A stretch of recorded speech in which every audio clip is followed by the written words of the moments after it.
이수연은 눈처럼 새하얀 드레스를 입고 단상 중앙에 서 있었다. 그녀의 차분한 표정은 주변의 소란스러움과 뚜렷한 대조를 이루었다. 곧 그녀의 약혼자가 될 강민혁이 자신감 넘치는 미소로 그녀의 허리를 감싸 안았다. 그는 흠잡을 데 없는 외모와 배경을 가졌고 그의 눈에는 세상을 다 가진 자의 오만함이 서려 있었다. 수많은 카메라 플래시가 터졌고 하객들은 부러움과 찬사가 섞인 눈빛으로 두 사람을 바라보았다. 강민혁이 마이크를 잡고 목소리를 가다듬었다. 그의 입에서 사랑과 미래에 대한 상투적인 약속들이 흘러나오기 시작했다. 하객들은 감동적인 연설에 박수를 보낼 준비를 하고 있었다. 하지만 바로 그 순간 이수연이 강민혁의 손을 조용히 뿌리쳤다. 그녀의 갑작스러운 행동에 강민혁의 연설이 멈췄고 장내에 미묘한 정적이 흘렀다.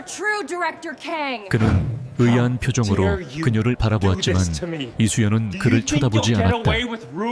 대신 그녀는 사회자의 마이크를 향해 한 걸음 다가섰다. 오늘 이 자리에 와주신 모든 분들께 진심으로 감사드립니다. 그리고 죄송하다는 말씀을 먼저 드려야겠습니다. 그녀의 목소리는 떨림없이 맑고 단호했다. 장내의 모든 시선이 그녀에게 집중되었다. 강민혁의 얼굴에서 미소가 사라지고 당혹감이 번졌다. 이수연은 하객들을 천천히 둘러보며 말을 이었다. 저는 오늘 강민혁 씨와의 약혼을 이 자리에서 공식적으로 파기하겠습니다. 그 선언은 조용한 연회장에 떨어진 폭탄과도 같았다. 웅성거림이 파도처럼 번져나갔다. 사람들은 자신들이 들은 말을 믿을 수 없다는 듯 서로의 얼굴을 쳐다보았다. 강민혁의 부모와 이수연의 부모 역시 충격으로 굳어버렸다. 강민혁은 창백해진 얼굴로 이수연의 팔을 거칠게 붙잡았다. 이수연, 지금 무슨 장난이야? 모두가 보고 있잖아. 당장 그 말 취소해. 그의 목소리는 분노로 가득 차 있었지만 필사적으로 침착함을 가장하려 애쓰는 기색이 역력했다. 이수연은 차가운 눈으로 그의 손을 뿌리치고는 다시 마이크에 입을 가까이 댔다.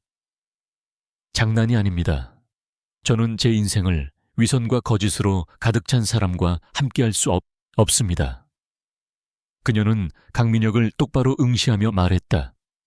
겉으로는 완벽한 신사인 척하지만 뒤에서는 자신의 목적을 위해 약한 사람들을 짓밟고 불법적인 거래도 서슴지 않는 사람. 제가 사랑했던 사람은 그런 사람이 아니었습니다. 그녀의 말 한마디 한마디가 비수처럼 강민혁에게 박혔다. 그녀는 구체적인 증거를 대지는 않았지만 그녀의 확신에 찬 태도는 하객들로 하여금 그녀의 말을 믿게 만들었다. 강민혁이 태아그룹의 힘을 이용해 경쟁사들을 어떻게 짓눌렀는지, 프로젝트 수주를 위해 어떤 편법을 사용했는지에 대한 흉흉한 소문들은 공공연한 비밀이었기 때문이다. 이수연의 폭로는 그 소문들의 신빙성을 더해주었다. 강민혁은 분노로 얼굴이 붉게 달아올랐다. 그는 이수연에게 소리쳤다. 네가 감히 어떻게 나한테 이럴 수 있어. 이 모든 걸 망쳐놓고 무사할 것 같아. 하지만 이수연은 더 이상 그에게 눈길조차 주지 않았다. 그녀는 하객들을 향해 허리를 숙여 정중히 사과했다. 소란을 일으켜 대단히 죄송합니다. 하지만 이것이 저의 진심입니다. 말을 마친 그녀는 뒤를 돌아 망설임 없이 단상을 내려왔다. 순식간에 약혼식장은 아수라장이 되었다. 기자들은 이 엄청난 스캔들을 놓치지 않으려 미친 듯이 카메라 셔터를 눌러댔고 강민혁의 부모는 사태를 수습하려 했지만 역부족이었다. 이수연은 그 모든 혼란을 뒤로하고 연회장을 빠져나왔다. 호텔 복도를 걷는 그녀의 발걸음은 조금의 흔들림도 없었다. 하지만 그녀의 심장은 미친 듯이 뛰고 있었다. 강민혁의 성격을 누구보다 잘 아는 그녀였다. 그는 결코 이대로 물러서지 않을 것이다. 그의 자존심에 상처를 입힌 대가는 분명 혹독할 터였다. 태아그룹의 막강한 힘을 이용해 그녀의 경력을, 아니 그녀의 인생 자체를 송두리째 무너뜨리려 할 것이 분명했다. 그녀에게는 방패가 필요했다. 그들의 공격을 막아내고 자신을 지켜줄 수 있는 견고한 방패가 이수연은 호텔을 나와 곧장 택시를 잡아탔다. 그녀가 운전기사에게 말한 목적지는 화려한 강남이 아닌 낡은 주택들이 모여있는 한적한 동네였다. 택시에서 내린 그녀는 굳게 닫힌 낡은 철제 대문 앞에 섰다. 이곳은 그녀가 최근 설계 프로젝트와 관련하여 우연히 알게 된 한지훈이라는 남자의 집이었다. 그는 교통사고로 부모님을 잃고 자신도 다리를 다쳐 휠체어에 의지해 살아가는 사람이었다. 몇 번의 만남이었지만 그녀는 그의 차분함과 날카로운 통찰력에 깊은 인상을 받았다. 그녀는 심호흡을 한 번 하고 초인종을 눌렀다. 잠시 후 휠체어가 굴러오는 소리가 들리더니 문이 열렸다. 한지훈은 웨딩드레스 차림의 이수연을 보고 조금 놀란 표정을 지었지만 이내 평소의 차분함을 되찾았다. 이수연 씨, 이런 모습은 예상하지 못했습니다. 무슨 일이라도 있으신가요? 그의 목소리는 언제나처럼 조용하고 안정감이 있었다. 이수연은 그의 눈을 똑바로 바라보았다. 지금부터 그녀가 할 말은 그녀의 인생에서 가장 중요한 도박이었다. 한지훈 씨, 저와 결혼해 주세요. 그녀의 제안은 약혼식장에서의 파혼 선언만큼이나 갑작스럽고 충격적이었다. 한지훈의 눈썹이 살짝 위로 올라갔다. 그는 잠시 아무 말 없이 그녀를 응시했다. 그의 깊고 고요한 눈동자는 그녀의 의도를 꿰뚫어 보려는 듯했다. 이수연은 조금도 시선을 피하지 않고 자신의 진심을 전했다. 물론 진짜 결혼을 하자는 게 아닙니다. 계약 결혼입니다. 당신에게는 제가 가진 재능과 지식이 필요할 수 있고 저에게는 당신이라는 보호막이 필요합니다. 그녀는 강민혁과 태아그룹의 이야기를 숨김없이 털어놓았다. 자신이 처한 위험과 왜 그에게 이런 제안을 하는지에 대해 논리적으로 설명했다. 강민혁은 제가 다른 남자와 특히 세상의 기준으로 볼 때 자신보다 보잘것없다고 생각하는 남자와 함께 있는 것을 보면 더는 저에게 집착하지 않을 겁니다. 그의 오만한 자존심이 그것을 용납하지 못할 테니까요. 당신에게는 위험한 일이 될 수도 있다는 걸 압니다. 하지만 그에 상응하는 보상은 제가 반드시 해드리겠습니다. 한지훈은 그녀의 긴 설명을 묵묵히 들었다. 그의 표정에는 어떤 감정도 드러나지 않아 속을 알 수 없었다. 정적이 흘렀다. 이수연은 마른 입술을 깨물며 그의 대답을 기다렸다. 만약 그가 거절한다면 그녀에게는 다른 계획이 없었다. 모든 것이 끝장날 수도 있었다. 오랜 침묵 끝에 한지훈이 입을 열었다. 그의 목소리는 여전히 평온했다. 당신은 나에 대해 거의 아는 것이 없습니다. 그런데도 나를 믿을 수 있습니까? 이수연은 망설임 없이 대답했다. 당신의 눈을 믿습니다. 그것은 감상적인 대답이 아니었다. 짧은 만남이었지만 그녀는 그의 눈에서 흔들리지 않는 강인함과 깊이를 보았다. 그것은 온갖 위선과 탐욕으로 가득 찬 강민혁에게서는 결코 찾아볼 수 없는 것이었다. 한지훈은 그녀의 대답을 듣고 희미한 미소를 지었다. 그것은 그의 얼굴에서 처음 보는 미소였다. 좋습니다. 그 제안 받아들이겠습니다.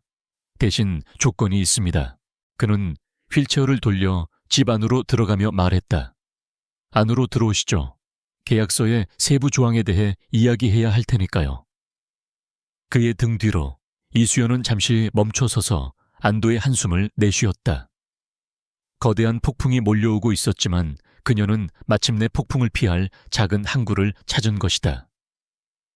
그녀는 웨딩드레스 자락을 손에 걸어쥐고 결심을 굳힌 채 그의 뒤를 따라 낡은 집의 문턱을 넘었다. 그녀의 새로운 인생이 그렇게 시작되고 있었다. 다음 날 아침 두 사람은 식탁에 마주 앉았다. 테이블 위에는 갓 내린 커피에 향긋한 향이 감돌았지만 분위기는 진지하고 무거웠다. 그들 앞에는 변호사가 막 작성해서 보내온 따끈따끈한 결혼 계약서가 놓여 있었다. 한지훈은 밤새 이수연의 요구사항과 자신의 조건을 정리하여 법률 대리인에게 전달했고 결과물은 놀라울 정도로 신속하게 도착했다. 계약서는 감정적인 요소를 완전히 배제한 채 두 사람의 권리와 의무를 명확하게 규정하고 있었다. 계약 기간은 1년으로 하되 상호 합의해 연장하거나 조기에 종료할 수 있다. 결혼 생활 동안 두 사람은 법적인 부부로서의 외형을 유지하며 서로의 사생활을 존중한다. 이수연은 한지훈의 아내로서 필요한 대외 활동에 협조하고 한지훈은 태아그룹의 모든 위협으로부터 이수연을 보호한다. 이혼 시 재산 분할은 없으며 계약 종료 후 서로의 비밀을 절대 누설하지 않는다. 각 조항은 빈틈없이 논리적이고 지극히 사무적이었다. 수정하고 싶은 부분이 있다면 말씀하십시오. 한지훈이 커피잔을 들며 차분하게 말했다. 이수연은 계약서를 다시 한번 꼼꼼히 읽어보았다.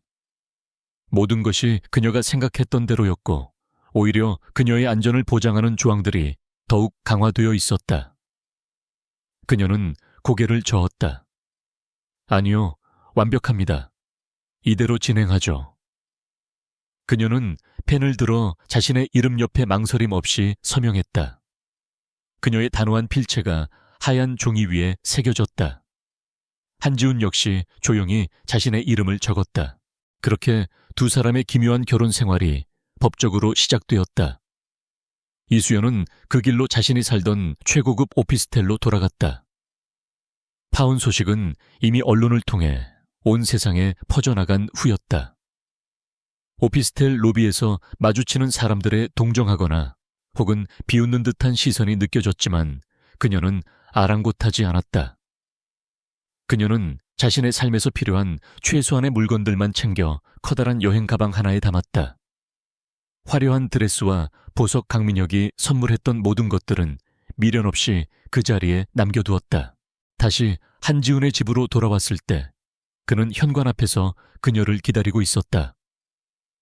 그는 그녀의 단출한 짐가방을 보고는 아무 말도 하지 않았지만 그 고요한 시선 속에서 어떤 종류의 이해심 같은 것을 읽을 수 있었다.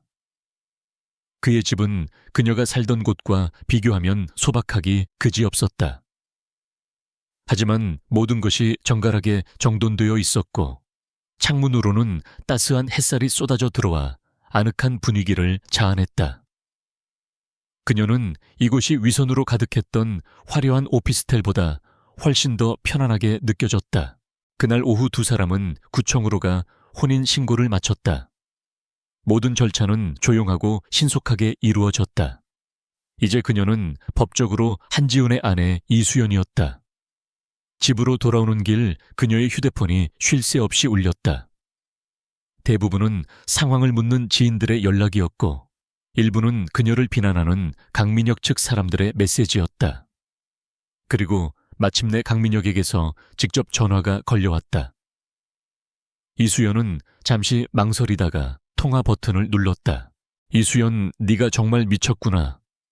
감히 내 뒤통수를 치고 어디서 굴러먹던 지도 모르는 병신 같은 놈이랑 혼인 신고까지 해.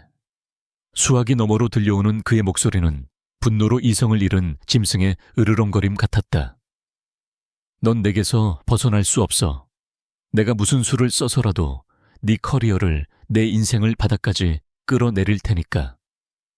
평생 오늘을 후회하게 만들어주지. 이수연은 아무 대꾸도 하지 않고 조용히 전화를 끊었다. 그의 예상된 반응이었고 두렵지 않았다면 거짓말이겠지만 그녀는 이미 각오한 일이었다. 강민혁의 복수는 예상보다 훨씬 빠르고 조직적으로 시작되었다. 다음 날 그녀가 건축 설계 사무소에 출근했을 때 사무실의 공기는 얼음장처럼 차가웠다. 동료들은 그녀를 대놓고 피했고 어제까지만 해도 그녀의 능력을 칭찬하던 상사들은 못 볼 사람이라도 본 듯 외면했다. 태아그룹이 회사의 가장 큰 고객이었기에 강민혁의 심기를 거스른 이수연은 순식간에 회사의 기피 인물 1호가 되어버린 것이다. 오전 회의 시간 그녀가 총책임을 맡고 있던 대규모 복합문화공간 프로젝트에서 그녀의 이름이 제외되었다는 통보가 일방적으로 내려왔다. 그 프로젝트는 그녀가 지난 몇 달간 밤낮으로 매달려왔던 그녀의 열정과 노력이 고스란히 담긴 작품이었다. 이수연 팀장은 당분간 모든 프로젝트에서 손 떼고 자숙하도록. 회사 방침이야. 이사의 냉정한 말에 다른 팀원들은 고개를 숙인 채 아무 말도 하지 못했다. 명백한 보복이자 부당한 처사였다. 이수연은 주먹을 굳게 쥐었지만 공개적으로 반발하지는 않았다. 지금 여기서 소란을 피워봤자 상황이 나아질 리 없다는 것을 잘 알았다. 그녀는 묵묵히 자신의 자리로 돌아와 짐을 정리했다. 그때 회사의 대표가 그녀를 자신의 사무실로 호출했다. 대표는 곤란한 표정으로 입을 열었다. 이 팀장 미안하게 됐네. 나도 어쩔 수가 없어. 태아그룹에서 직접 압력을 넣어왔네. 이 팀장을 해고하지 않으면 우리 회사와의 모든 계약을 재검토하겠다고 말이야. 그것은 사형 선고나 다름없었다. 이 업계에서 태아그룹에 밑보인 건축가가 살아남기란 거의 불가능에 가까웠다. 이수연은 모든 것을 예상했다는 듯 담담한 표정으로 그를 바라보았다. 알겠습니다. 바로 그때 대표의 비서가 다급하게 문을 두드리고 들어왔다. 대표님, 방금 전 골드스타 인베스트먼트에서 연락이 왔습니다. 골드스타 인베스트먼트는 바로 그 복합 문화공간 프로젝트의 최대 투자자였다. 대표는 초조한 목소리로 물었다. 무슨 일인데 그래? 비서는 흥분을 감추지 못하며 보고했다. 만약 이수연 팀장님이 프로젝트에서 배제된다면 투자금 전액을 회수하겠다고 합니다. 반드시 이수연 팀장님의 독창적인 설계안 그대로 진행되어야만 투자를 계속할 수 있다는 조건입니다. 그 말에 대표의 눈이 휘둥그레졌다. 태아그룹도 중요하지만 수천억 원이 걸린 프로젝트의 투자금을 날릴 수는 없는 노릇이었다. 상황은 순식간에 역전되었다. 대표는 이수연을 해고하려던 자신의 입장을 순식간에 바꾸었다. 그는 헛기침을 하며 말했다.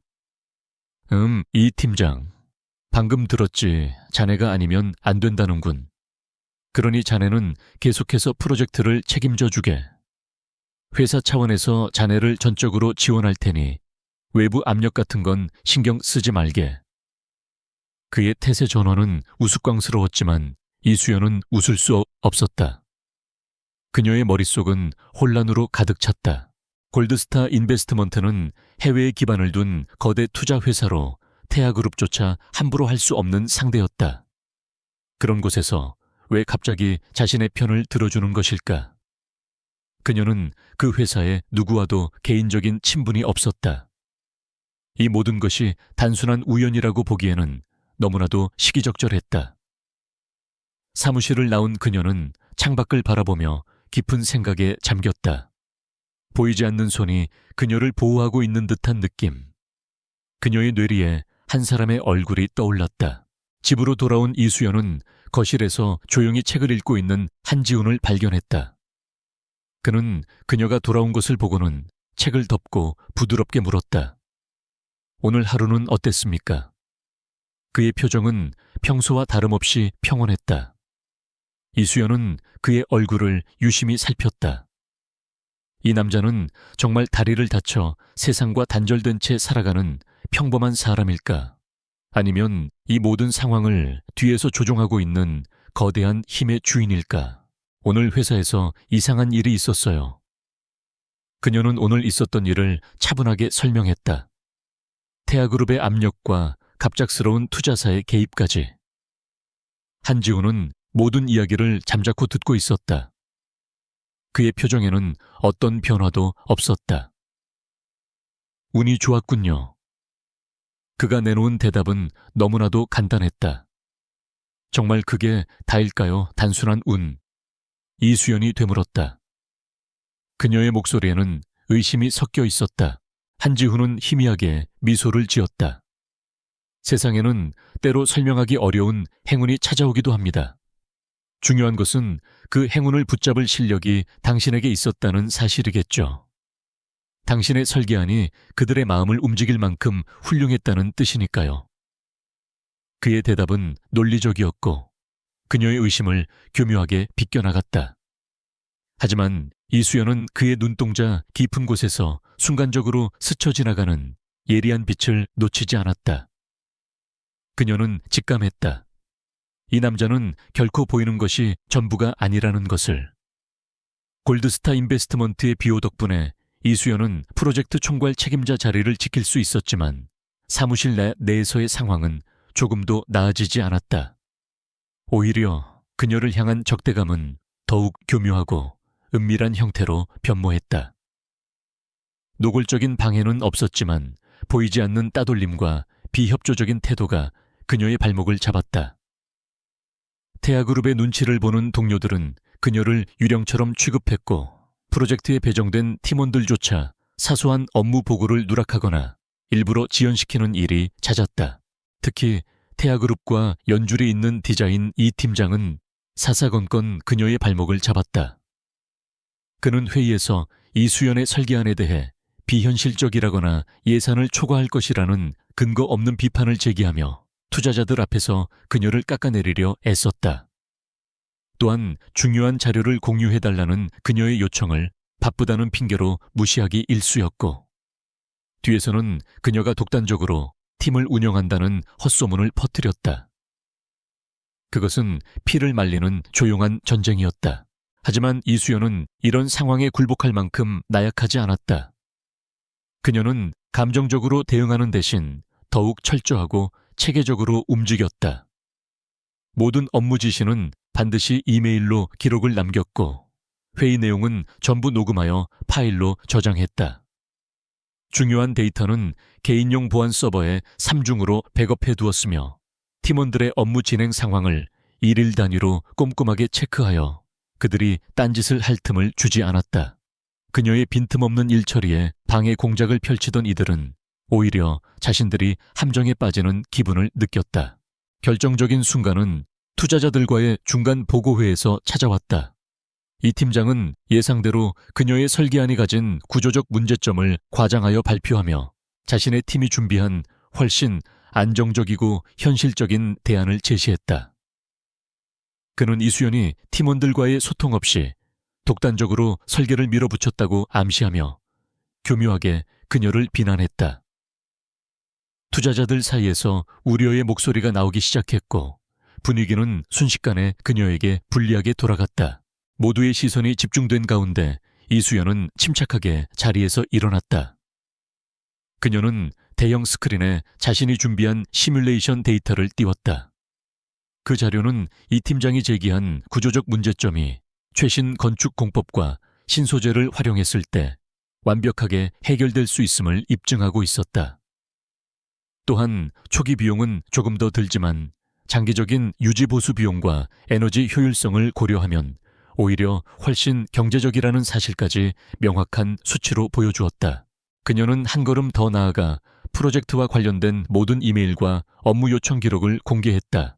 거기에는 그녀가 이 팀장에게 수차례 협조를 요청했지만 번번이 묵살당했던 증거가 고스란히 담겨 있었다. 저는 독단적으로 일하지 않았습니다.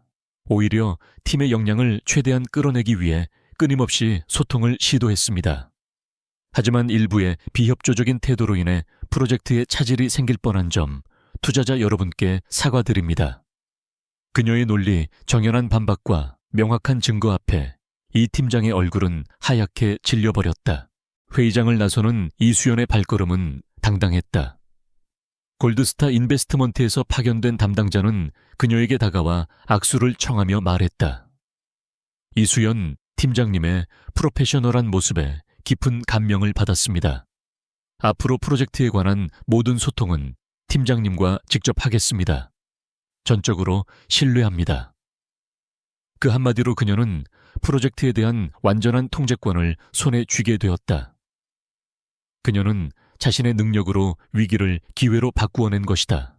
그날 밤 그녀는 지친 몸을 이끌고 집으로 돌아왔다. 승리의 쾌감도 잠시 끝없는 긴장감에 온몸의 기운이 빠져나가는 듯 했다. 거실 소파에 몸을 던지자 한지훈이 휠체어를 움직여 그녀에게 다가왔다. 그의 손에는 따뜻한 허브티가 들려 있었다. 고생 많았을 텐데 마시고 좀 쉬어요. 그는 아무것도 묻지 않았지만 그녀가 힘든 하루를 보냈다는 것을 이미 알고 있는 듯 했다. 이수연은 말없이 차를 받아들었다. 따뜻한 온기가 손끝을 통해 온몸으로 퍼져나가며 뭉쳤던 근육이 조금씩 풀리는 기분이었다. 그녀는 오늘 있었던 일을 그에게 담담하게 이야기했다. 자신의 계획과 실행, 그리고 그 결과까지.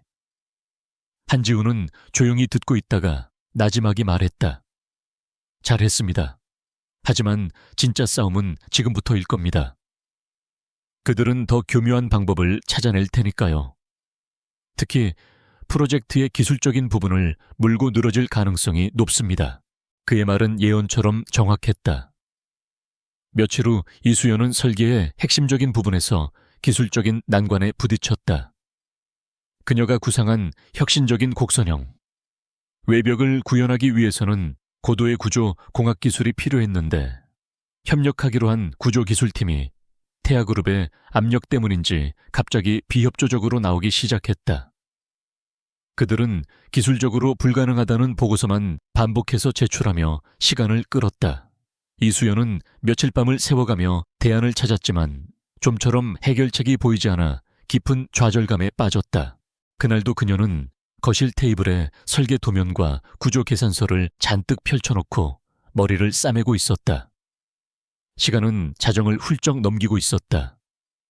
그때 조용히 책을 읽던 한지훈이 휠체어를 움직여 그녀의 곁으로 다가왔다. 그는 복잡한 도면을 잠시 들여다보더니 무심한 목소리로 말했다. 텐세그리티 구조를 응용해보는 건 어떻습니까? 압축제와 인장제의 균형을 이용하면 그 곡선을 구현하면서도 구조적 안정성을 확보할 수 있을 텐데요. 특히 신소재인 탄소 나노튜브 케이블을 인장제로 사용하면 무게를 획기적으로 줄일 수 있고요. 이수연은 순간 자신의 귀를 의심했다. 텐세그리티 구조 탄소 나노튜브 케이블. 그것은 건축학 특히 구조공학과 재료공학에 대한 깊이 있는 지식이 없으면 결코 나올 수 없는 용어들이었다. 그가 제시한 해결책은 너무나도 정확하고 기발해서 마치 오랫동안 이 문제를 고민해온 전문가의 조언처럼 들렸다. 그녀는 충격에 휩싸여 그를 바라보았다. 당신, 그걸 어떻게 하세요? 한지훈은 태연한 표정으로 어깨를 으쓱했다. 예전에 관련 서적을 좀 읽어본 적이 있어서요. 그냥 머릿속에 떠오른 생각일 뿐입니다. 그의 대답은 너무나도 평범했지만 이수연은 더 이상 그의 말을 곧이곧대로 믿을 수 없었다. 이것은 단순히 책 몇 권 읽었다고 해서 나올 수 있는 수준의 통찰력이 아니었다. 그녀는 그 순간부터 그를 다른 눈으로 보기 시작했다. 그녀의 시선은 그의 손목에 채워진 시계에 머물렀다.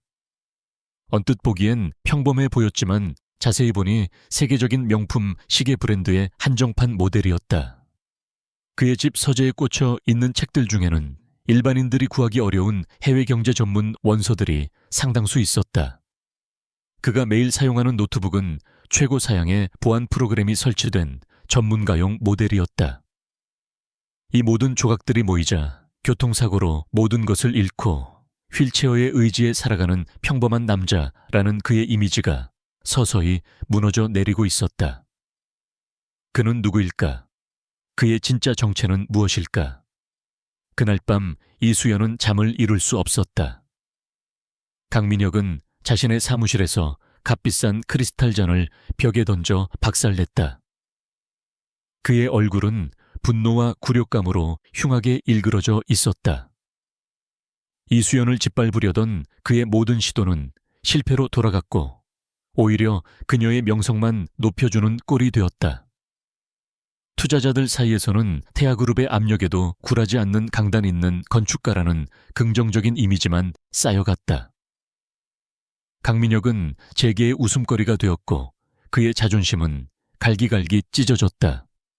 그는 이대로 물러설 수 없었다. 그는 비서에게 은밀히 지시를 내렸다. 김 실장 들어와. 잠시 후 김 실장이라 불린 남자가 조용히 사무실로 들어왔다. 그는 강민혁의 온갖 더러운 일을 처리해주는 충실한 수하였다. 강민혁은 증오가 서린 목소리로 말했다. 이수연을 이 업계에서 완전히 매장시킬 방법을 찾아. 이번에는 단순한 방해 공작이 아니야. 다시는 재기할 수 없을 만큼 치명적인 걸로. 김 실장은 잠시 고민하더니 악랄한 미소를 지으며 입을 열었다.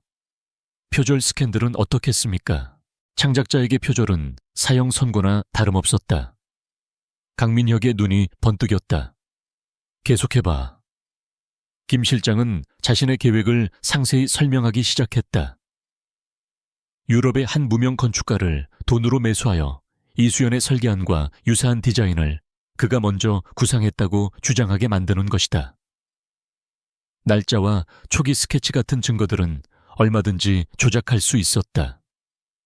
그들은 이수연이 과거 해외 건축 포럼에 올렸던 초기 아이디어 스케치를 표절의 근거로 삼아 함정을 파기로 했다.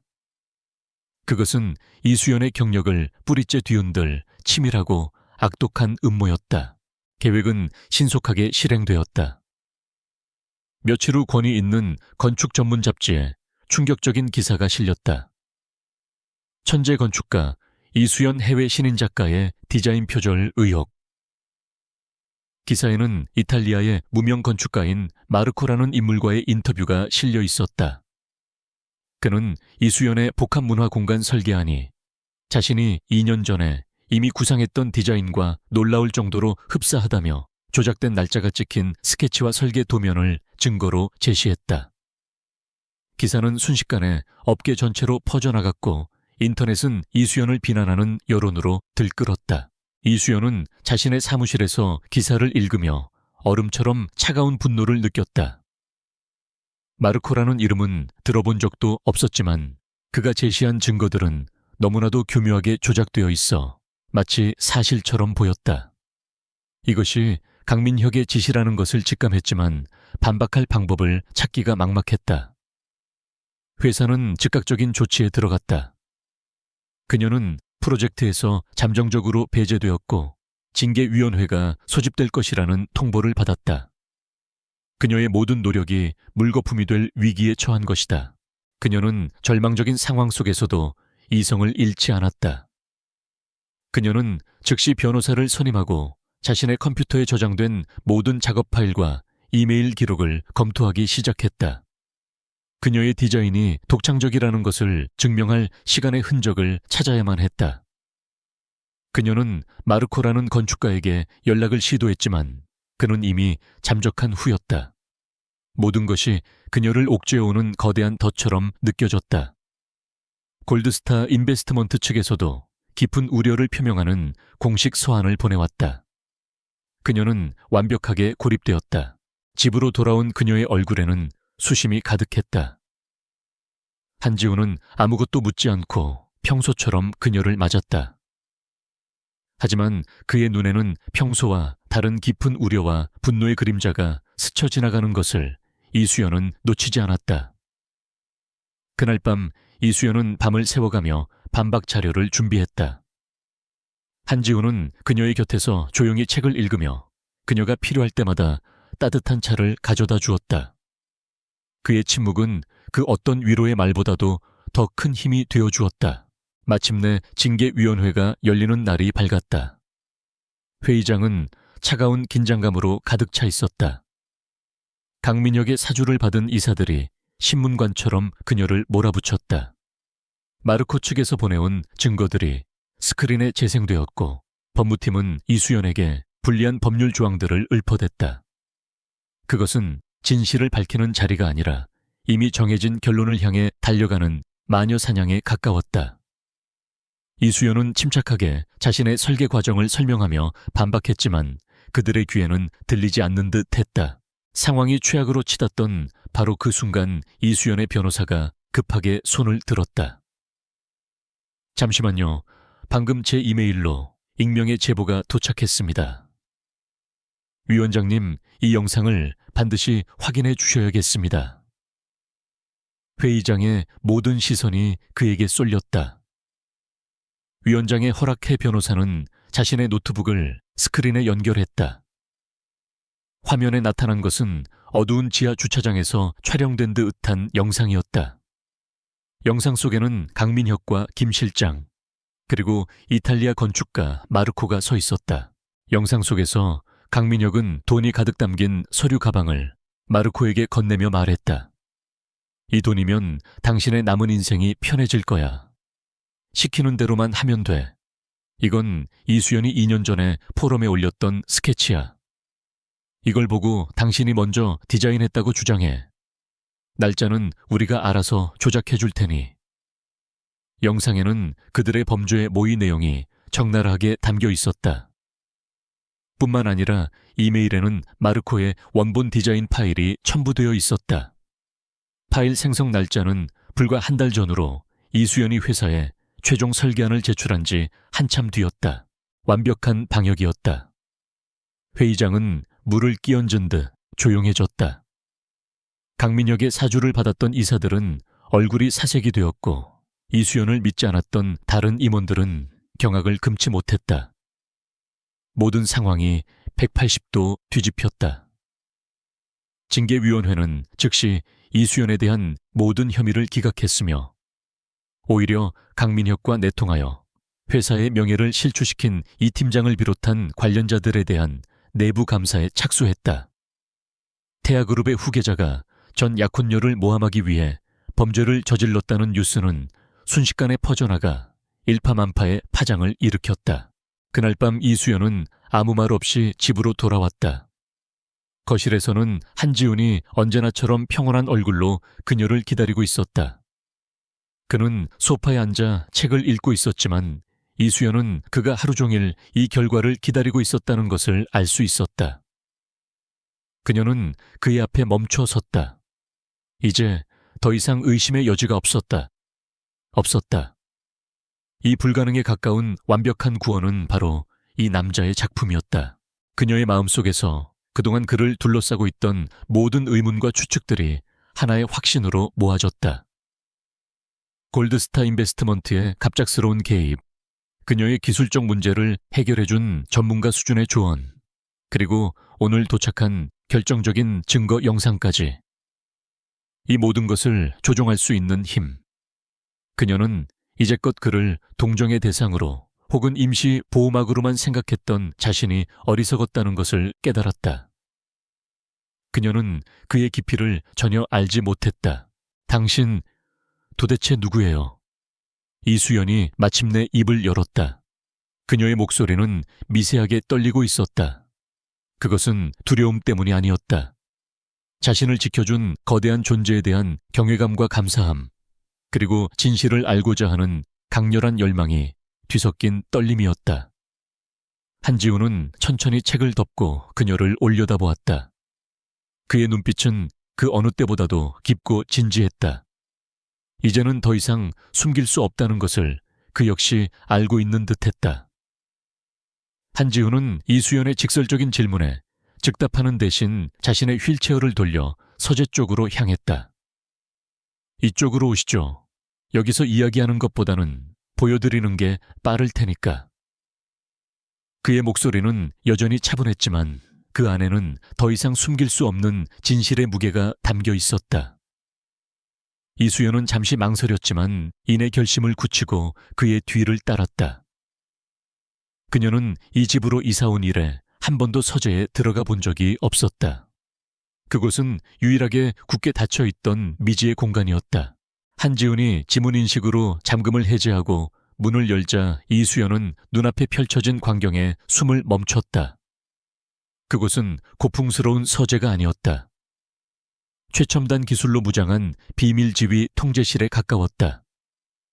한쪽 벽면은 여러 개의 대형 모니터로 가득 차 있었고 실시간으로 업데이트되는 주가 정보와 뉴스, 그리고 복잡한 데이터 분석 그래프들이 쉴 새 없이 흘러가고 있었다. 중앙에는 태아그룹의 지배구조와 계열사, 그리고 강민혁을 포함한 주요 인물들의 관계가 거미줄처럼 얽힌 디지털 조직도가 떠 있었다. 방 한가운데에는 거대한 서버와 통신 장비들이 낮은 소음을 내며 작동하고 있었다. 이곳은 이 낡은 주택의 심장이자 거대한 정보 네트워크의 중심이었다. 이수연은 건축가로서 수많은 공간을 설계하고 보아왔지만 이렇게 개인 주택 안에 완벽한 작전실이 숨겨져 있을 것이라고는 상상조차 하지 못했다. 그녀의 모든 의문이 이 공간 하나로 설명되는 듯했다. 평범한 장애를 가진 남자가 할 수 있는 일의 범주를 아득히 뛰어넘는 힘의 근원이 바로 여기 있었다. 당신이 본 모든 것들, 골드스타 인베스트먼트의 개입, 당신을 위기에서 구해준 증거 영상, 그 모든 것이 바로 이곳에서 시작되었습니다. 한지훈이 모니터들을 등지고 그녀를 향해 돌아섰다. 그는 더 이상 자신의 정체를 숨기려 하지 않았다. 내 이름은 한지훈. 당신이 알고 있는 이름이 맞습니다. 하지만 세상이 알고 있는 또 다른 이름은 은성그룹의 회장 한지훈입니다. 은성그룹, 그 이름이 이수연의 뇌리를 강타했다. 은성그룹은 최근 몇 년 사이 혜성처럼 나타나 대한민국 재계를 뒤흔들고 있는 신흥 강자였다. 특히 건설과 투자 분야에서 태아그룹의 독주를 위협하는 유일한 경쟁자로 꼽혔다. 하지만 은성그룹의 회장은 철저하게 베일에 쌓여 있어 그의 이름 외에는 나이도 얼굴도 그 어떤 것도 알려진 바가 없었다. 그 전설 속의 인물이 지금 자기 눈앞에 자신의 계약 남편인 한지훈이라는 사실을 이수연은 도저히 믿을 수가 없었다. 충격이 가시자 뒤이어 차가운 배신감이 밀려왔다. 그녀는 자신이 거대한 연극의 배우가 된 기분이었다. 그녀의 파혼, 그녀의 위기, 그리고 그녀와 한지훈의 결혼까지. 이 모든 것이 태아그룹을 무너뜨리기 위한 그의 거대한 계획의 일부가 아니었을까 하는 의심이 들었다. 그럼 우리의 결혼도 처음부터 당신 계획의 일부였나요? 나에게 의도적으로 접근했던 건가요? 그녀의 목소리는 날카롭게 떨리고 있었다. 한지훈은 그녀의 눈에서 읽히는 상처와 분노를 피하지 않고 정면으로 마주했다. 아니요. 당신을 처음 만난 것은 완전한 우연이었습니다. 하지만 당신이 내게 계약 결혼을 제안했을 때 그것이 기회가 될 수 있을 거라고 생각한 것은 사실입니다. 그의 솔직한 인정에 이수연의 심장이 차갑게 식었다. 역시나 그녀는 그의 복수 계획에 이용된 장기말에 불과했던 것이다. 하지만 한지훈의 이야기는 거기서 끝나지 않았다. 그는 자신의 과거를 그가 왜 이런 위험한 싸움을 시작할 수밖에 없었는지에 대한 이유를 털어놓기 시작했다. 10년 전 교통사고로 부모님 두 분을 모두 잃었습니다. 당시 경찰은 단순한 빗길 사고로 종결했지만 저는 그 배후에 태아그룹의 강 회장, 즉 강민혁의 아버지가 있다고 믿고 있습니다. 당시 아버지의 사업이 태아와 정면으로 충돌하고 있었으니까요. 그의 목소리는 낮게 가라앉았고 깊은 슬픔과 억눌린 분노가 뒤섞여 있었다. 그 사고로 저 역시 두 다리에 심각한 부상을 입었습니다. 지난 몇 년간 비밀리에 재활치료를 받아왔고 지금은 혼자서 걷는데 큰 문제는 없지만 복수를 위해서는 제 존재를 완벽히 숨겨야만 했습니다. 그래서 세상에는 제가 사고 후유증으로 평생 휠체어 신세를 지게 된 것처럼 알려지게 놔두었죠. 가장 완벽한 위협은 상대가 위협으로 인지조차 못하는 법이니까요. 그의 이야기는 한 편의 영화처럼 비현실적이었지만 그의 눈에 서린 고통은 너무나도 생생해서 거짓이라고 생각할 수 없었다. 그는 이수연에게 시선을 고정한 채 말을 이었다. 당신을 이용할 생각이었던 것 부정하지 않겠습니다. 당신은 태아그룹의 심장부로 들어갈 수 있는 가장 좋은 통로였으니까요. 하지만 강민혁이 당신에게 저지르는 악랄한 짓들을 보면서 모든 것이 변했습니다.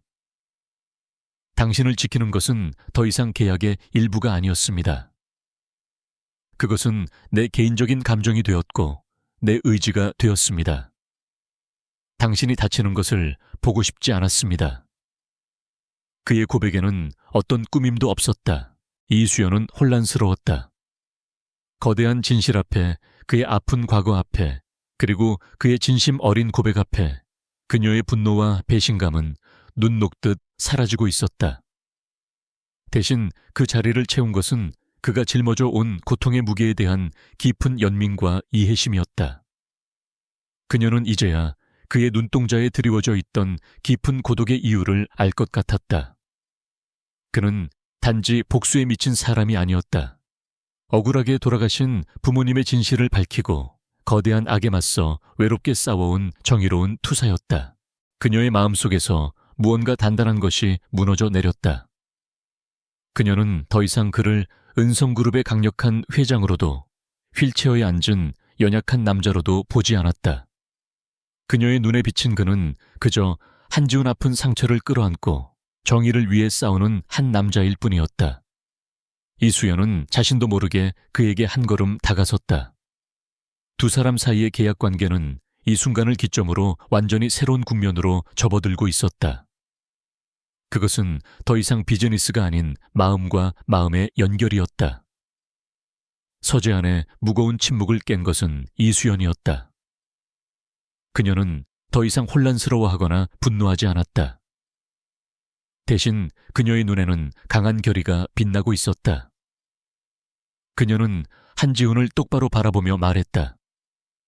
더 이상 당신의 체스판 위에 놓인 장기말이 될 생각은 없어요. 지금부터는 저도 플레이어입니다.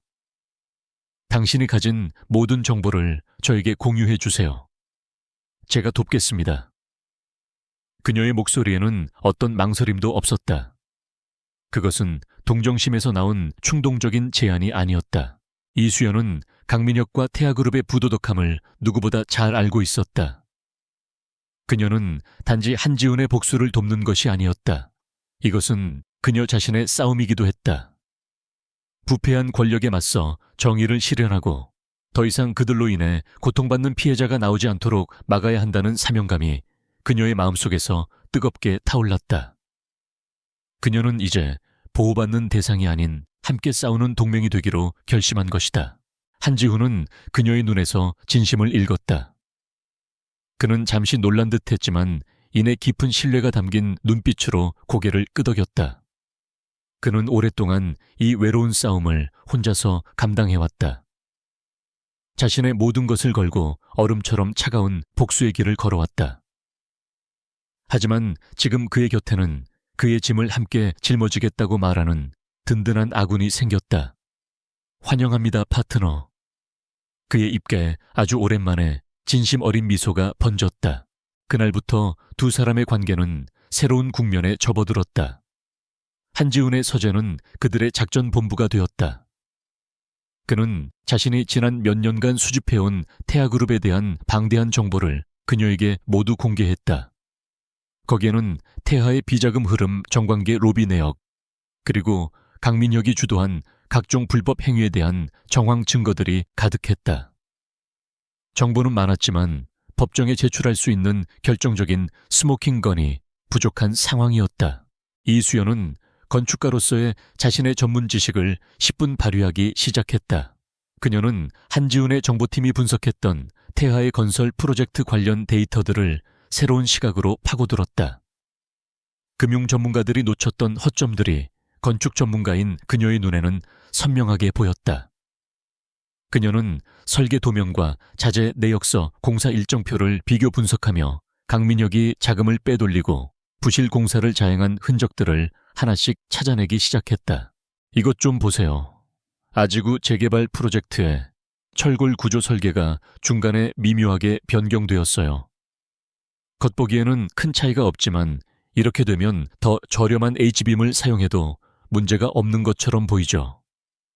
실제로는 건물의 내구성에 치명적인 영향을 줄 수 있는 설계 변경이에요. 그녀는 설계도의 허점을 정확히 짚어냈다. 그리고 자재 구매 내역을 보면 최고급 강판을 구매한 것으로 되어 있지만 실제 공사 현장 사진을 분석해보면 값싼 중국산 자재가 사용된 흔적이 보여요.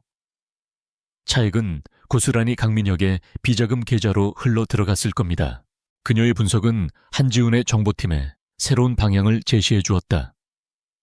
그들은 이수연이 지목한 프로젝트들을 중심으로 증거 수집에 집중하기 시작했다. 두 사람은 밤낮 없이 서재에서 함께 시간을 보냈다. 복잡한 설계 도면과 재무제표를 앞에 두고 머리를 맞대고 전략을 논의했다. 때로는 의견 차이로 날선 토론을 벌이기도 했지만 그 과정에서 서로에 대한 이해와 신뢰는 더욱 깊어졌다. 그들의 협업은 완벽한 시너지를 만들어냈다. 한지훈이 거시적인 전략과 정보망을 제공하면 이수연은 미시적인 분석과 전문적인 통찰력으로 계획의 빈틈을 메웠다. 밤늦게까지 이어지는 작업 속에서 그들의 관계에도 미묘한 변화가 찾아왔다. 딱딱한 비즈니스 파트너 관계를 넘어 서로를 챙겨주는 인간적인 온기가 싹트기 시작한 것이다. 이수연이 설계도에 콜을 받고 깜빡 잠이 들면 한지훈은 조용히 다가와 그녀의 어깨에 담요를 덮어주었다. 한지훈이 수많은 데이터를 분석하느라 지쳐 보일 때면 이수연은 말없이 그가 좋아하는 진한 커피를 타서 그의 책상에 놓아주었다. 그들은 대화가 없어도 서로의 눈빛만으로도 상대방의 생각과 감정을 읽을 수 있게 되었다. 서재를 가득 채운 긴장감 속에서 두 사람 사이에는 풋풋하고 따뜻한 감정이 조용히 자라나고 있었다. 마침내 그들은 강민혁을 잡을 결정적인 계획을 세웠다.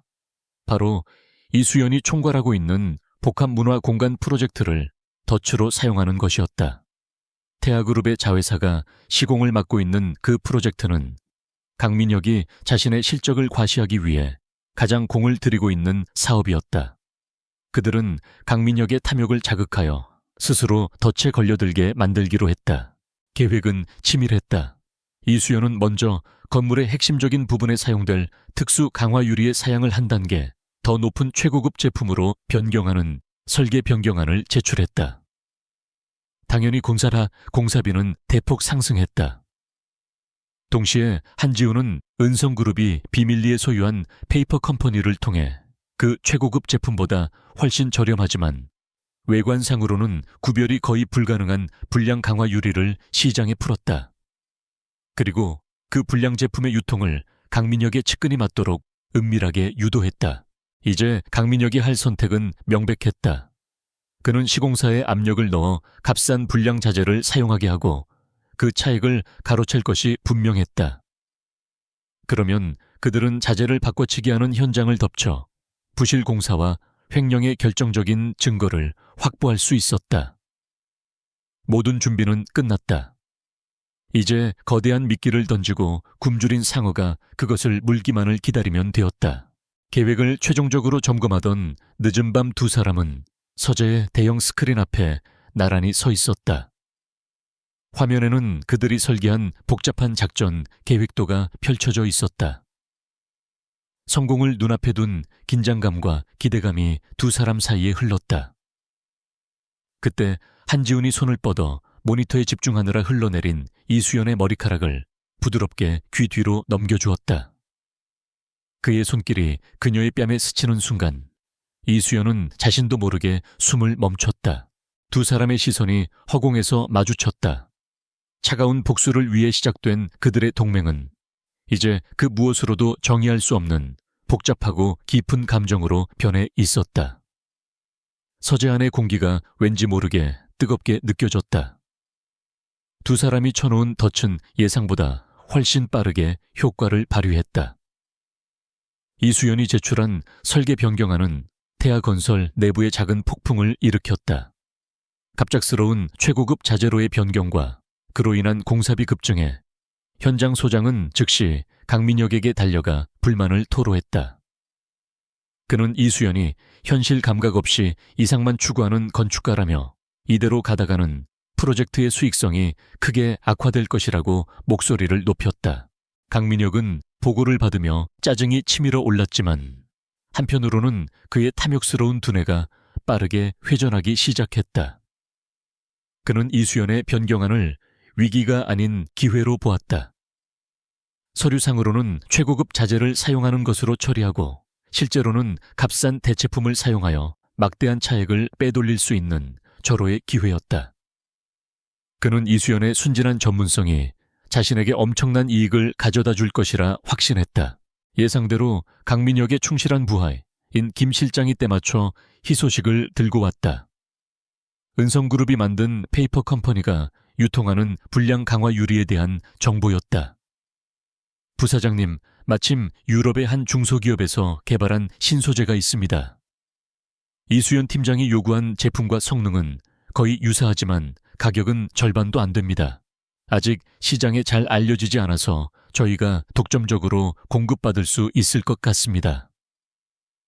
김 실장은 마치 대단한 발견이라도 한 것처럼 너스레를 떨었다.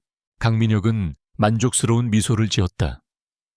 모든 것이 그의 생각대로 흘러가고 있었다. 그는 자신의 탐욕과 오만함에 눈이 멀어 이 모든 것이 자신을 올가매기 위해 정교하게 설계된 함정이라는 사실을 전혀 눈치채지 못했다. 그는 즉시 현장 소장과 김 실장을 불러 은밀한 장소에서 회의를 소집했다. 그가 선택한 장소는 철저한 회원제로 운영되는 고급 룸살롱의 비밀스러운 방이었다. 그는 그곳이 세상에서 가장 안전한 장소라고 믿었다. 자재는 그 값싼 걸로 써. 서류는 원래 쓰기로 했던 최고급 제품으로 완벽하게 꾸며놔.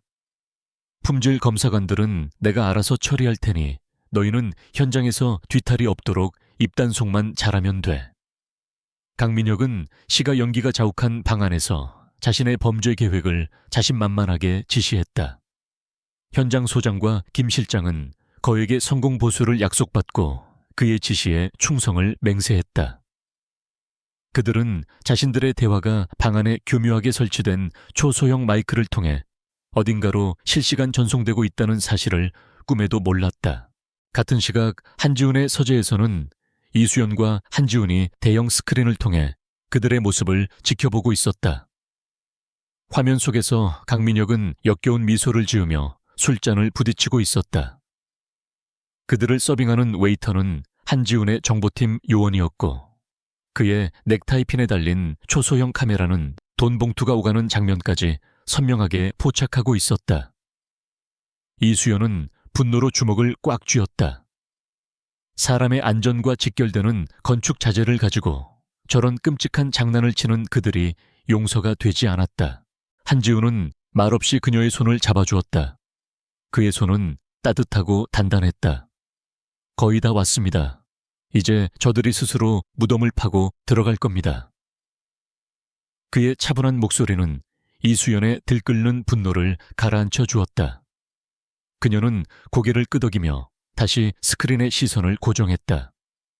그들은 함께 거대한 악이 무너져 내리는 마지막 순간을 기다리고 있었다.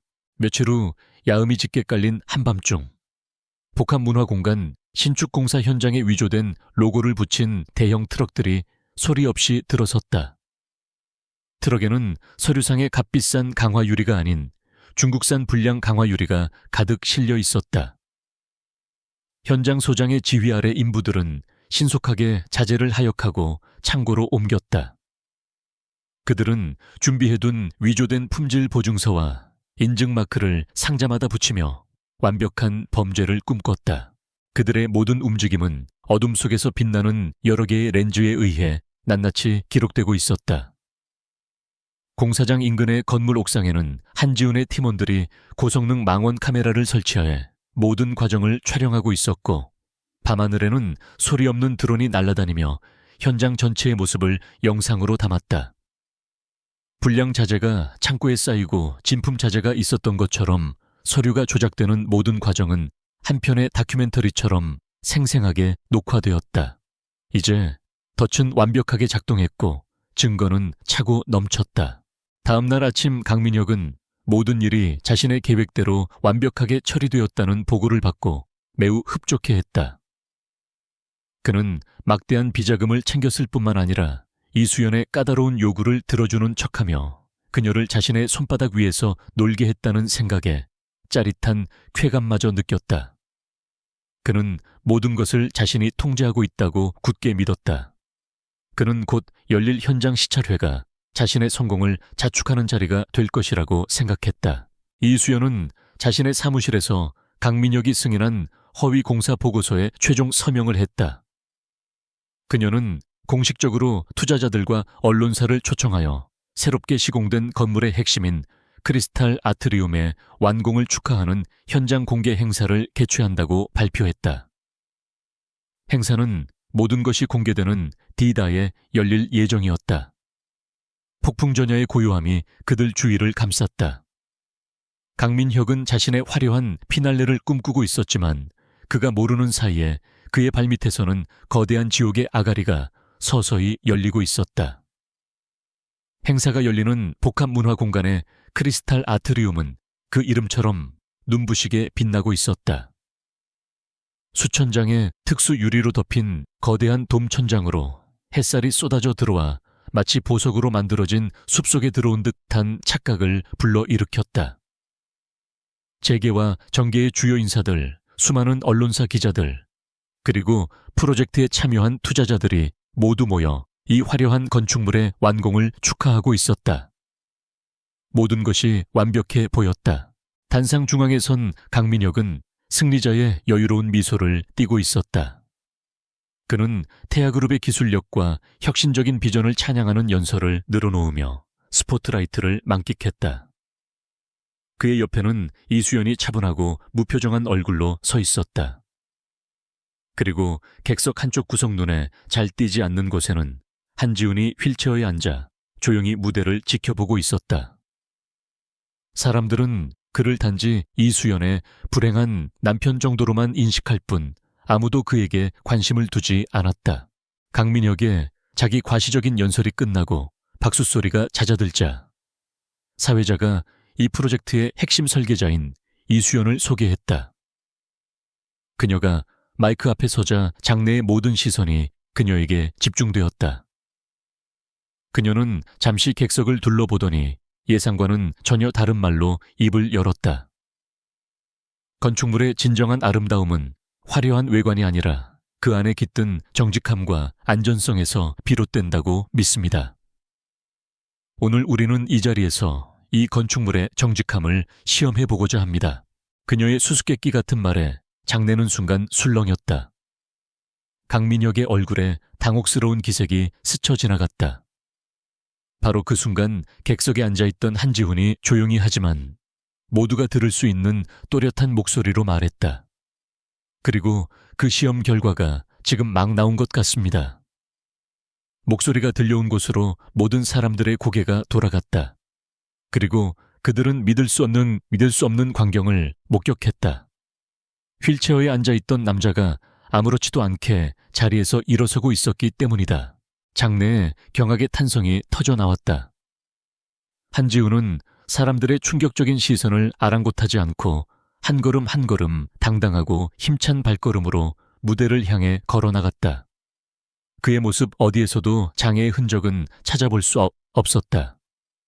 그는 단상에 올라 이수연의 옆에 서서 마이크를 건네받았다. 여러분께 정식으로 제 소개를 올리겠습니다. 저는 은성그룹의 회장 한지훈입니다. 그 소개는 행사장에 떨어진 거대한 폭탄과도 같았다. 기자들은 미친 듯이 카메라 플래시를 터뜨렸고 재계 인사들은 전설로만 듣던 인물의 등장에 입을 다물지 못했다. 강민혁은 유령이라도 본 듯 새파랗게 질린 얼굴로 한지훈을 쳐다보며 중얼거렸다. 말도 안 돼. 네가 어떻게... 하지만 그의 충격은 이제 시작에 불과했다. 한지훈이 손짓하자 그의 뒤에 있던 거대한 스크린의 화면이 바뀌었다. 태아그룹의 홍보 영상이 사라지고 어두운 룸살롱의 내부를 촬영한 비밀 영상이 재생되기 시작했다. 자재는 그 값싼 걸로 써. 서류는 완벽하게 꾸며놔. 스피커를 통해 강민혁 자신의 목소리가 아트리움 전체에 울려 퍼졌다. 영상 속에서는 그가 현장 소장과 김 실장에게 범죄를 지시하고 돈 봉투를 건네는 장면이 적나라하게 펼쳐졌다. 화면은 곧바로 한밤중의 공사 현장으로 바뀌었다. 불량 자재가 실린 트럭이 들어오고 위조된 품질 보증서가 붙여지는 모든 과정이 고스란히 담겨 있었다. 완벽하게 편집된 증거 영상은 그가 빠져나갈 모든 퇴로를 차단했다. 교진말이야. 저건 조작된 영상이야. 음모라고. 강민혁은 이성을 잃고 발악하며 스크린을 끄기 위해 무대 뒤편으로 달려들었다. 하지만 어디선가 나타난 양복 차림의 경호원들이 그의 앞을 막아섰다. 한지우는 경멸과 연민이 뒤섞인 차가운 눈으로 그를 내려다보았다. 이제 끝났어, 강민혁. 내 탐욕이 결국 내 무덤을 판 거다. 한지훈의 말이 끝나기 무섭게 아트리움의 정문이 활짝 열리며 수십 명의 검사와 수사관들이 들이닥쳤다. 그들은 곧장 무대로 향했고 그중 선두에 있던 검사가 차가운 목소리로 체포영장을 제시했다. 강민혁 씨, 특정경제범죄 가중치 어벌법상 횡령 및 배임 건축법 위반 등의 혐의로 당신을 긴급 체포합니다. 수사관들이 비명처럼 저항하는 강민혁의 손에 차가운 수갑을 채웠다. 객석에 앉아있던 그의 아버지 태아그룹의 강 회장은 충격으로 그 자리에서 쓰러졌다. 수십 년간 부패와 비리로 쌓아 올린 태아라는 거대한 제국이 전 국민이 지켜보는 생방송 카메라 앞에서 불과 몇 분 만에 처참하게 무너져 내리고 있었다. 아트리움은 순식간에 체포 현장에 아수라장과 기자들의 취재 열기로 가득 찼다. 모든 것이 혼돈에 휩싸인 그 순간 무대 중앙에는 이수연과 한지훈만이 폭풍의 눈처럼 고요하게 서 있었다. 두 사람은 아무 말 없이 서로를 바라보았다. 길고 외로웠던 싸움이 마침내 끝이 났다. 그들의 눈빛 속에는 승리의 기쁨과 정의가 실현되었다는 안도감, 그리고 함께 새로운 미래를 열어갈 것이라는 굳건한 약속이 담겨 있었다. 거대한 악의 축이 무너진 폐허 위에서 두 사람의 진짜 이야기는 이제 막 시작되고 있었다. 태아그룹의 몰락은 대한민국 전체를 뒤흔든 거대한 태풍과도 같았다. 언론은 연일 태아게이트라는 이름으로 그들의 추악한 비리를 대서특필했다. 한지훈이 공개한 증거를 시작으로 검찰의 수사가 확대되면서 정관계 로비 천문학적인 규모의 비자금 조성 수십 년간 이어진 탈세 등 상상을 초월하는 범죄들이 꼬리에 꼬리를 물고 드러났다. 성실하게 법을 지키며 살아온 국민들은 거대한 재벌 가문의 부도덕성에 분노했고 태아그룹의 주가는 휴지 조각이 되었다. 이 거대한 사건의 중심에는 핵심 증인이자 내부 고발자인 이수연이 있었다. 그녀는 검찰 조사와 재판 과정에서 조금의 흔들림도 없이 자신이 겪어본 모든 것을 당당하게 증언했다. 태아 측 변호인단은 그녀를 파혼의 앙심을 품고 거짓말을 하는 여자로 몰아가려 했지만 그녀의 논리 정연한 진술과 명백한 증거들 앞에서 그들의 주장은 설득력을 잃었다. 그녀는 법정 증인석에 서서 강민혁의 죄를 차분하지만 단호한 목소리로 열거했다. 피고인 강민혁은 자신의 사적인 이익을 위해 수많은 사람들의 안전을 담보로 위험한 도박을 했습니다. 그는 건축의 가장 기본이 되는 정직함을 버렸고 권력을 이용해 저와 같은 평범한 사람의 인생을 짓밟으려 했습니다. 그가 받아야 할 처벌은 단순히 법의 심판을 넘어 우리 사회의 무너진 신뢰를 다시 세우는 첫걸음이 되어야 할 것입니다. 그녀의 마지막 진술은 법정에 깊은 울림을 남겼고 그녀는 부패에 맞선 용기 있는 전문가의 상징이 되었다. 결국 강민혁과 그의 아버지는 수십 년의 중형을 선고받고 차가운 교도소에 수감되었다. 그들의 탐욕으로 쌓아 올린 제국은 한순간에 무너져 내렸고 그들은 역사의 죄인으로 기록되었다. 태아그룹에 대한 수사가 진행되는 동안 한지훈은 그의 부모님 사건에 대한 재수사를 공식적으로 요청했다. 태아그룹 압수수색 과정에서 발견된 과거의 비밀 통신 기록과 자금 흐름은 10년 전의 교통사고가 단순 사고가 아닌 청부 살인이었음을 명백히 증명했다. 오랜 시간 동안 진실의 그늘에 가려져 있던 정의가 마침내 모습을 드러냈다. 비록 돌아가신 부모님을 다시 볼 수는 없었지만 그들의 억울한 죽음에 대한 진실이 밝혀지고 가해자들이 법의 심판을 받게 되자 한지훈은 길고 길었던 복수의 여정에 마침표를 찍을 수 있었다.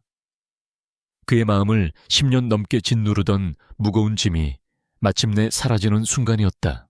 모든 폭풍이 지나간 어느 날 오후 두 사람은 집 거실에서 조용히 차를 마시고 있었다. 더 이상 그들의 주변에는 긴장감이나 위험의 그림자가 없었다. 평화롭고 나른한 공기만이 감돌았다.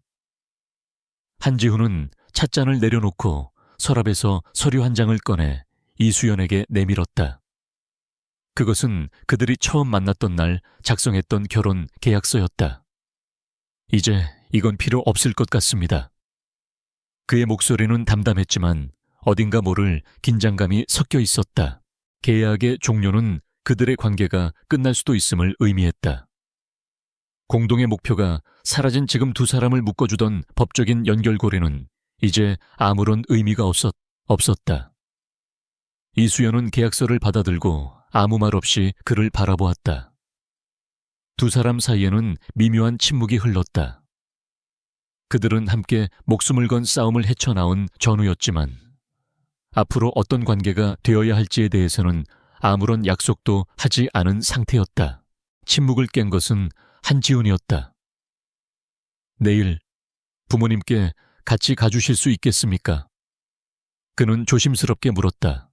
이수연은 고개를 끄덕였다. 다음 날 두 사람은 한적한 추모 공원을 찾았다. 한지훈의 부모님이 잠들어 계신 곳이었다. 그는 부모님의 사진 앞에서 오랫동안 침묵을 지켰다. 그리고 마침내 입을 열어 이수연을 소개했다. 아버지, 어머니, 이 사람 이수연입니다. 제게 다시 살아갈 용기를 주고 두 분의 억울함을 풀어준 제게는 세상 전부인 사람입니다. 그는 더 이상 그녀를 계약 아내라고 말하지 않았다. 그는 자신의 가장 깊은 상처와 슬픔을 그녀 앞에서 꺼내 보이며 자신의 삶의 일부로 그녀를 온전히 받아들였다. 그는 어린 시절의 추억과 부모님에 대한 그리움을 담담하게 이야기했다. 그의 꾸밈없는 모습에 이수연은 마음이 저려왔다. 그녀 또한 이번 일을 겪으며 느꼈던 두려움과 외로움을 그에게 솔직하게 털어놓았다. 두 사람은 서로의 가장 연약한 부분을 공유하며 서로의 상처를 따뜻하게 보듬어 주었다. 그들의 사랑은 더 이상 계약이나 복수라는 외부적인 요인에 기댄 것이 아니었다. 그것은 혹독한 시련을 함께 겪어내며 서로의 영혼 깊은 곳을 이해하게 된 두 사람이 만들어낸 세상에서 가장 단단하고 진실한 감정이었다. 추모 공원을 나서는 두 사람의 손은 자연스럽게 마주 잡혀 있었다. 계약서는 사라졌지만 그들의 마음속에는 그 어떤 법적인 문서보다도 훨씬 더 강력한 연결고리가 생겨났다. 정의를 위한 싸움은 끝났지만 서로를 향한 사랑의 여정은 이제 막 시작되고 있었다. 몇 달의 시간이 흘렀다. 대한민국을 뒤흔들었던 태풍은 지나가고 사람들은 점차 새로운 일상에 적응해갔다. 이수연은 다니던 회사를 그만두고 자신의 이름을 건 작은 건축 설계 사무소를 열었다. 그녀의 사무소는 정직한 건축을 모토로 비록 규모는 작았지만 업계에서 가장 신뢰받는 곳으로 빠르게 자리매김했다. 그녀의 이름 앞에는 이제 천재 건축가라는 수식어 대신 신념의 건축가라는 명예로운 별명이 따라붙었다. 한지훈 역시 더 이상 베일 뒤에 숨지 않았다. 그는 은성그룹의 회장으로서 대중 앞에 당당히 나섰고 투명하고 윤리적인 경영으로 대한민국 재계에 새로운 바람을 일으켰다. 그의 부드러우면서도 강인한 리더십은 많은 이들의 존경을 받았다. 세상 사람들은 시련을 이겨내고 각자의 자리에서 최고가 된 두 사람을 세기의 커플이라 부르며 그들의 이야기에 열광했지만 정작 두 사람은 화려한 스포트라이트보다 둘만의 조용한 시간을 더 소중히 여겼다. 그들의 보금자리는 여전히 모든 이야기가 시작되었던 그 낡은 주택이었다.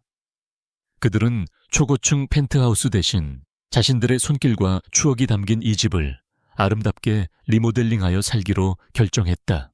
이수연이 직접 설계한 집은 구석구석 따뜻함과 실용성이 넘치는 공간으로 재탄생했다. 두 사람은 그곳에서 함께 요리를 하고 책을 읽고 미래를 이야기하며 평범하지만 소중한 일상을 채워나갔다. 어느 날 저녁 한지훈은 조금 서툰 솜씨로 직접 저녁 식사를 준비했다. 화려한 레스토랑의 코스 요리는 아니었지만 모든 음식에는 그녀를 향한 그의 정성이 가득 담겨 있었다. 식사를 마친 후 그는 이수연을 데리고 새로 꾸민 작은 정원으로 나갔다. 은은한 조명 아래 아름다운 꽃들이 밤 공기 속에서 향기를 뿜어내고 있었다. 그 로맨틱한 분위기 속에서 한지우는 진지한 얼굴로 그녀의 손을 잡았다. 수연 씨, 당신을 처음 만났을 때 내 세상은 복수라는 어둠으로 가득 차 있었습니다. 그 길의 끝에 무엇이 있을지 생각할 겨를도 없이 그저 앞만 보고 달려왔죠. 그는 잠시 말을 멈추고 그녀의 눈을 깊이 들여다보았다. 하지만 당신이 내 삶에 들어온 순간부터 모든 것이 변했습니다. 당신은 내게 정의를 되찾아 주었을 뿐만 아니라 사랑과 행복이라는 더 소중한 가치가 있다는 것을 가르쳐 주었습니다. 당신은 나의 구원이었습니다. 그는 천천히 그녀의 앞에서 한쪽 무릎을 꿇었다. 한때 걸을 수 없는 척 연기해야 했던 바로 그 무릎이었다. 그의 손에는 화려하지는 않지만 그녀의 이미지처럼 맑고 우아하게 빛나는 다이아몬드 반지가 들려 있었다. 이수연 씨, 이제 계약이 아닌 진심으로 내 아내가 되어주시겠습니까? 평생 당신을 아끼고 사랑하고 세상에서 가장 행복한 여자로 만들어주겠다고 약속합니다. 그의 목소리는 진심으로 떨리고 있었다. 이수연의 눈에서 뜨거운 눈물이 흘러내렸다. 그녀는 말없이 고개를 끄덕였고 한지우는 기쁨의 미소와 함께 그녀의 손가락에 반지를 끼워주었다. 그것은 세상에서 가장 진실하고 아름다운 청혼이었다. 그들의 결혼식은 한 달 후 바로 그들의 정원에서 열렸다. 수많은 언론의 취재 요청이 쇄도했지만 두 사람은 모든 것을 거절하고 가장 가까운 몇몇 지인들만 초대하여 작고 소박한 예식을 올렸다. 그녀는 강민혁과의 약혼식 때 입었던 화려하고 거추장스러운 드레스 대신 그녀의 아름다움을 더욱 돋보이게 하는 심플한 디자인의 웨딩드레스를 입었다. 한지훈 역시 턱시도 차림으로 그녀의 곁에 섰다. 두 사람은 서로의 눈을 바라보며 함께 겪었던 모든 시련과 앞으로 함께 만들어갈 행복을 담아 사랑의 서약을 맹세했다. 그것은 거짓과 위선으로 가득 찼던 과거의 약혼식과는 비교할 수 없는 진정한 사랑의 결실을 맺는 성스러운 순간이었다. 결혼식이 끝나고 몇 년의 시간이 더 흘렀다. 그들의 집 발코니에서 이수연과 한지훈이 나란히 서서 아름답게 물드는 저녁 노을을 바라보고 있었다. 이수연의 손에는 보육시설을 위한 무료 설계 도면이 들려 있었고 그녀의 배는 사랑스러운 생명의 기운으로 기분 좋게 불러 있었다. 한지훈은 그런 그녀를 뒤에서 따뜻하게 끌어안으며 그녀의 어깨에 부드럽게 입을 맞췄다. 그는 이제 대한민국이 다하는 아내 바보 총수가 되어 있었다. 무세운 생각을 그렇게 해요. 그의 다정한 물음에 이수연이 행복한 미소로 대답했다. 우리가 처음 만났던 날을 생각했어요. 절망의 끝에서 당신을 만난 게 내 인생 최고의 행운이었다고. 한지훈은 그녀를 더 꽉 안으며 속삭였다. 아니, 절망 속에서도 희망을 놓지 않았던 당신의 용기가 나를 찾아낸 겁니다. 모든 시련은 끝났다. 거짓과 음모는 진실한 사랑 앞에서 힘을 잃었다. 두 사람은 이제 과거의 상처가 아닌 함께 만들어갈 빛나는 미래를 바라보고 있었다. 노을빛으로 물든 도시의 풍경 위로 그들의 행복한 이야기는 아름다운 전설이 되어 영원히 계속될 것이었다. 호텔 최상층에 위치한 그랜드 볼룸은 대한민국 상류층의 화려함을 그대로 응축해 놓은 듯했다. 천장에서는 거대한 크리스탈 샹들리에가 수천 개의 다이아몬드처럼 빛을 쏟아냈고 하객들의 값비싼 보석과 실크 드레스가 그 빛을 반사하며 눈부신 광경을 연출했다. 공기 중에는 값비싼 샴페인의 달콤한 향과 은은한 꽃향기가 뒤섞여 흐르고 있었다. 오늘은 태아그룹의 유일한 상속자인 강민혁과 천재 건축가로 명성을 떨치고 있는 이수연의 약혼식이 열리는 날이었다. 모든 것이 완벽해 보였다.